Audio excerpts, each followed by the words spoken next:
Everybody, मैं हूँ Priya and welcome to WhatsApp with law, जिसमें हम हर महीने देश और दुनिया में होने वाले इंपॉर्टेंट लीगल अपडेट्स को बहुत ही सरल, सुंदर और आसान भाषा में आपको समझाते हैं, ताकि आप इंपॉर्टेंट चीजों को अच्छे से समझ सके और समझ के फिर आगे समझा भी सके।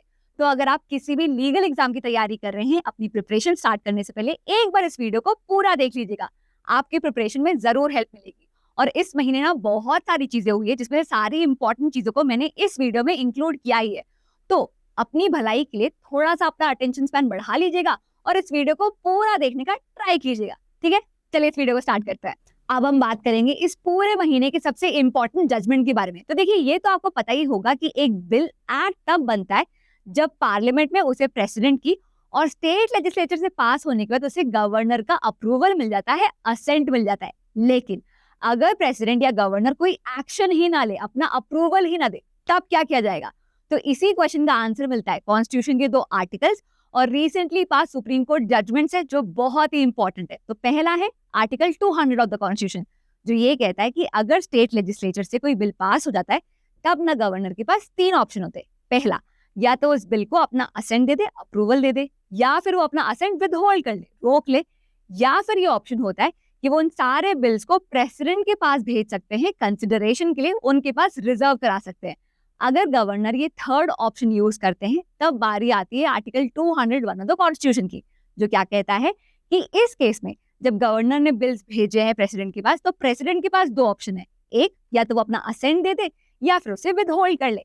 लेकिन आर्टिकल 200 या 201 दोनों में ही कहीं पर भी कोई फिक्स टाइमलाइन या क्लियर टाइमलाइन नहीं दी गई है, ये बताने के लिए कि प्रेसिडेंट को या गवर्नर को कितने टाइम में एक्शन लेना है। और कहीं ना इसी लूप होल का कोई फिक्स टाइमलाइन ना होने का ही फायदा उठाया गया है तमिलनाडु में, जहां की गवर्नर ने 10 बिल के लिए अपनी असेंट विदहोल्ड कर ली है, रोक ली है, जिसमें से एक बिल तो जनवरी 2020 जितना पुराना है, और फिर इन सारे बिल्स को प्रेसिडेंट के पास रिजर्व करा दिया। जब ये केस सुप्रीम कोर्ट पहुंचता है, तो सुप्रीम कोर्ट की डिवीजन बेंच ने एक स्ट्रिक्ट स्टैंड लेते हुए पहली बार इंडिया में प्रेसिडेंट और गवर्नर के लिए एक फिक्स टाइमलाइन बनाई है। देखते हैं उस टाइमलाइन को। पहला है कि गवर्नर अगर असेंट को विदहोल्ड या बिल को प्रेसिडेंट के पास कंसिडरेशन के लिए भेजते हैं with the aid and advice of state government, तो मैक्सिमम 1 मंथ का टाइम है। दूसरा, गवर्नर अगर असेंट को विदहोल्ड करते हैं without the aid and advice of council of minister, तो बिल को 3 महीने में वापस भेजना होगा। थर्ड, अगर रिकंसिडरेशन के बाद बिल दोबारा पास होता है, तब गवर्नर को 1 मंथ में असेंट देना होगा।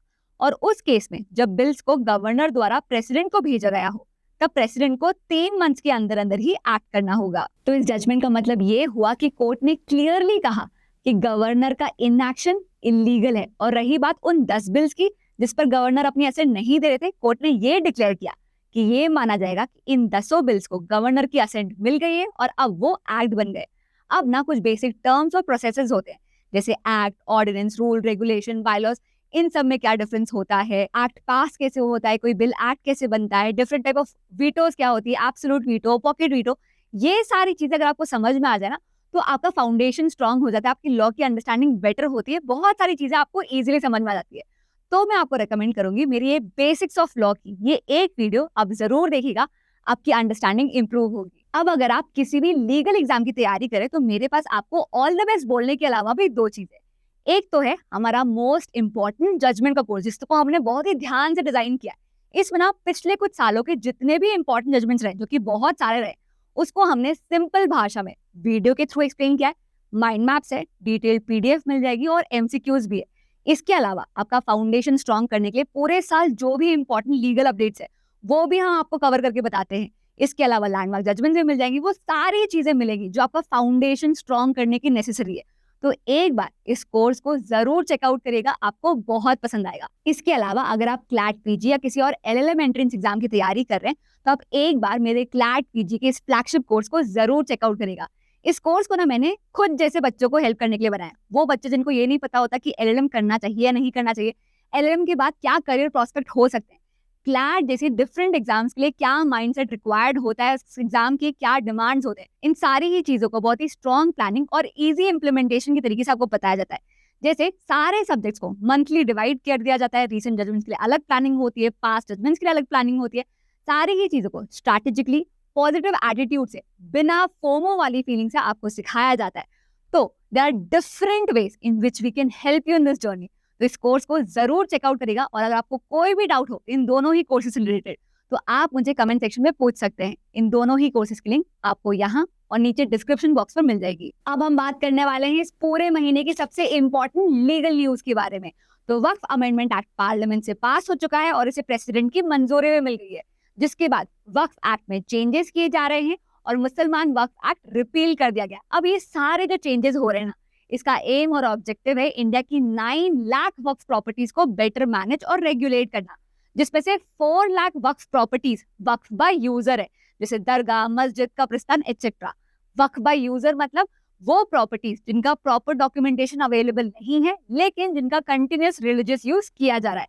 अब अगर आप वक्फ क्या होता है, इनमें क्या प्रॉब्लम्स है, क्या चैलेंजेस, इसे क्यों अमेंड किया जा रहा है और अमेंड करने के बाद इनमें क्या चेंजेस देखने को मिलेंगे, ये सब कुछ अच्छे से न्यूट्रल तरीके से जानना चाहते हैं तो आप मेरी ये वीडियो जरूर देखिएगा, आपको सब कुछ अच्छे से समझ में आ जाएगा। अब हम आते हैं मुद्दे की बात पर। तो जैसे ही वक्फ अमेंडमेंट एक्ट पास हो जाता है, वैसे ही लीगल टेंशन स्टार्ट हो जाती है। सुप्रीम कोर्ट में वक्फ अमेंडमेंट एक्ट को चैलेंज करते हुए 65 पिटिशंस फाइल की जाती है। पिटिशनर्स के 3 सॉलिड ऑब्जेक्शन है। पहला, उनका कहना है कि इस एक्ट के थ्रू गवर्नमेंट रिलीजियस मैटर्स में अनड्यू इंटरफेरेंस कर रहा है, जो फंडामेंटल राइट का वायलेशन है। दूसरा, उनका कहना है कि इस एक्ट के थ्रू डिस्ट्रिक्ट कलेक्टर्स को हद से ज्यादा पावर्स मिल गई है, जिससे वो एंशिएंट प्रॉपर्टी, सदियों पुरानी प्रॉपर्टी जैसे दरगाह हो गए, मस्जिद हो गए, उनके प्रॉपर डॉक्यूमेंटेशन ना होने के कारण उन्हें नॉन वक्फ प्रॉपर्टी डिक्लेयर कर सकते हैं, जो हमारी कम्युनिटी के रिलीजियस और चैरिटेबल पर्पस के लिए बड़ा नुकसान हो सकते हैं। और तीसरा, उनका कहना है कि वक्फ बोर्ड और वक्फ काउंसिल में नॉन मुस्लिम मेंबर्स का नॉमिनेट करना भी फंडामेंटल राइट का वायलेशन है। इन सारे ऑब्जेक्शंस को सुनते हुए सुप्रीम कोर्ट ने एक्ट के कंट्रोवर्शियल पार्ट्स पर स्टे लगा दिया है अगली हियरिंग तक। तो जब तक कुछ डिसाइड नहीं हो जाता, तब तक वक्फ बोर्ड या काउंसिल में कोई भी नॉन मुस्लिम मेंबर को नॉमिनेट नहीं किया जा सकता और किसी भी वक्फ प्रॉपर्टी का स्टेटस चेंज नहीं किया जा सकता। आगे क्या होना है ये तो सुप्रीम कोर्ट का डिसीजन ही बताएगा। पर आपके हिसाब से एंशिएंट और रिलीजियस प्रॉपर्टीज का क्या प्रॉपर डॉक्यूमेंटेशन होना मैंडेटरी होना चाहिए? अगर हाँ, तो 100 साल 200 साल पुरानी प्रॉपर्टी का डॉक्यूमेंटेशन, पेपर वर्क कहाँ से लाया जाएगा, बताना जरा। तो चलिए सबसे पहले हम बात करते हैं लैंग्वेज की। बिल्कुल भी हल्के में मत लेना, बहुत ही इंपॉर्टेंट टॉपिक है। तो मैं आपको ये बता दूं कि हिंदी या कोई भी और भाषा फॉर दैट मैटर हमारी नेशनल लैंग्वेज नहीं है, क्योंकि इंडिया की कोई भी नेशनल लैंग्वेज नहीं है। देखिए, 2 तरीके की चीजें होती है, एक होती है ऑफिशियल लैंग्वेज और एक होती है नेशनल लैंग्वेज। हमारे यहाँ 100 से भी ज्यादा भाषाएं बोली जाती है, जिसमें से हमारा कॉन्स्टिट्यूशन 22 लैंग्वेजेस को एज ऑफिशियल लैंग्वेज रिकॉग्नाइज करता है उनके प्रोटेक्शन और प्रमोशन के लिए। और हमारी central government mainly official purposes के लिए 2 लैंग्वेजेस, हिंदी और इंग्लिश का इस्तेमाल करती है। ये तो हो गए फैक्ट्स। अब चलिए पॉलिसी की बात करते हैं। तो जब बात आती है एजुकेशन की, हमारी आने वाली जनरेशन कौन सी भाषाएं बोलेगी, तो हम 3 लैंग्वेज फॉर्मूला का इस्तेमाल करते हैं। मतलब हर बच्चे को 3 भाषाएं सीखनी पड़ेगी, हिंदी, इंग्लिश, मदर टंग या रीजनल लैंग्वेज। जैसे फॉर एग्जांपल मैंने छत्तीसगढ़ से अपनी स्कूलिंग कंप्लीट की है, तो मैंने हिंदी, इंग्लिश, संस्कृत और बीच के कुछ साल छत्तीसगढ़ी भी सीखी है। ये जो 3 लैंग्वेज फॉर्मूला है, ये सबसे पहले कोठारी कमीशन ने प्रपोज किया था नेशनल यूनिटी और लिंग्विस्टिक डाइवर्सिटी के लिए। बाद में इस 3 लैंग्वेज फॉर्मूला को 1968 की और फिर 2020 की नेशनल एजुकेशन पॉलिसी में अडॉप्ट किया गया। अब बात करते हैं प्रॉब्लम्स की। तो south Indian state specially Tamil Nadu के लिए ये एक कंट्रोवर्शियल इशू है। उनके हिसाब से 3 language formula non Hindi speaking states के लिए अनफेयर है और एक तरीके से उन पर हिंदी थोपने का एक तरीका है। उनका कहना यह है कि इंडिया एक मल्टीलिंगुअल कंट्री है और हमें ना यूनिटी की तरफ बढ़ना चाहिए, यूनिफॉर्मिटी की तरफ नहीं। और ये सब कुछ पहली बार हो रहा है ऐसा भी नहीं है। 1965 में भी जब पूरे देश के लिए हिंदी को ऑफिशियल लैंग्वेज बनाने की बात की गई थी ना, तब तमिलनाडु में वायलेंट प्रोटेस्ट देखे गए थे और तब से तमिलनाडु अपनी खुद की 2 लैंग्वेज फॉर्मूला ही फॉलो करता है, तमिल और इंग्लिश की। और इंटरेस्टिंगली तमिलनाडु में कभी भी 3 लैंग्वेज फॉर्मूला को अडॉप्ट ही नहीं किया गया। तो जब 2020 में नेशनल एजुकेशन पॉलिसी के थ्रू इस 3 लैंग्वेज फॉर्मूला को फिर से प्रपोज किया गया, तो तमिलनाडु ने इसे फिर से अपोज किया, जिसका नतीजा क्या हुआ?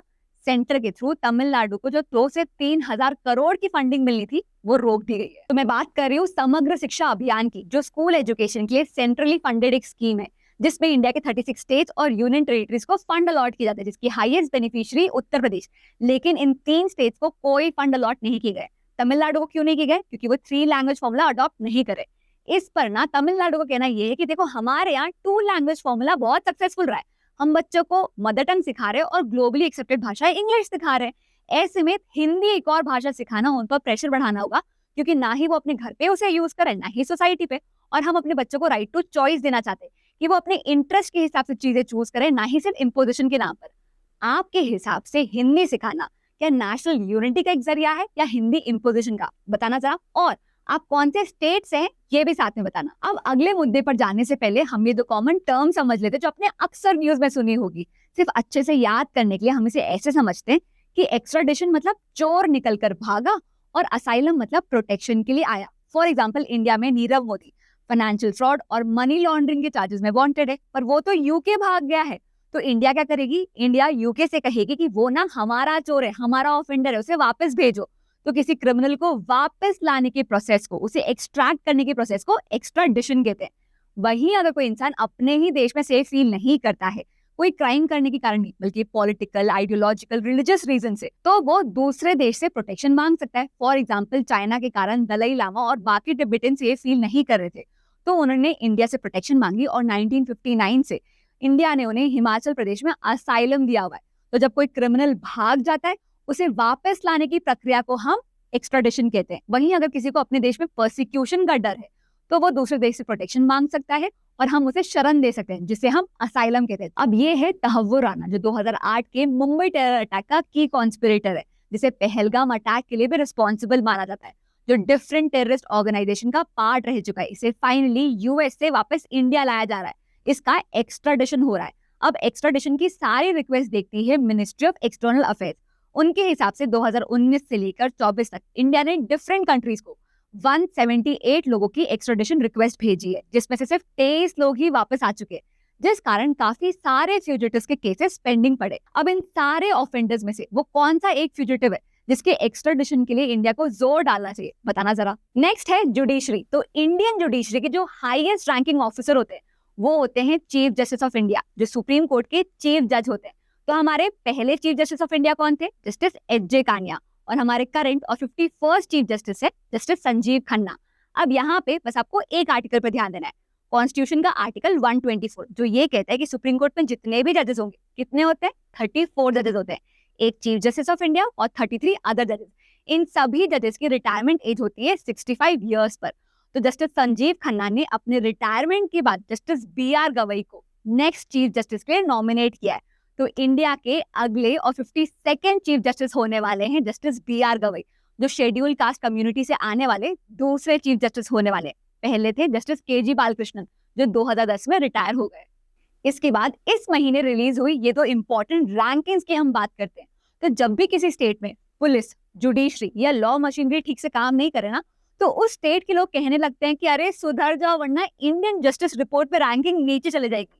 तो इंडियन जस्टिस रिपोर्ट एक यूनिक नेशनल असेसमेंट है जो हमारे सभी स्टेट्स को रैंक करती है इन 4 की पिलर्स और बाकी फैक्टर्स की बेसिस पर।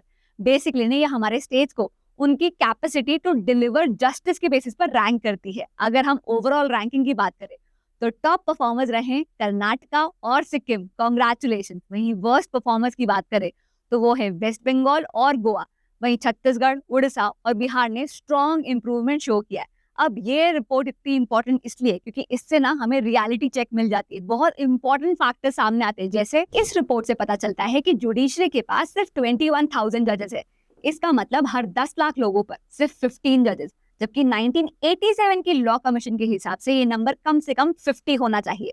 ऊपर से 5 करोड़ से ज्यादा केसेस कोर्ट में पेंडिंग है और बिहार में 71% ट्रायल कोर्ट केसेस 3 साल से भी पुराने हैं।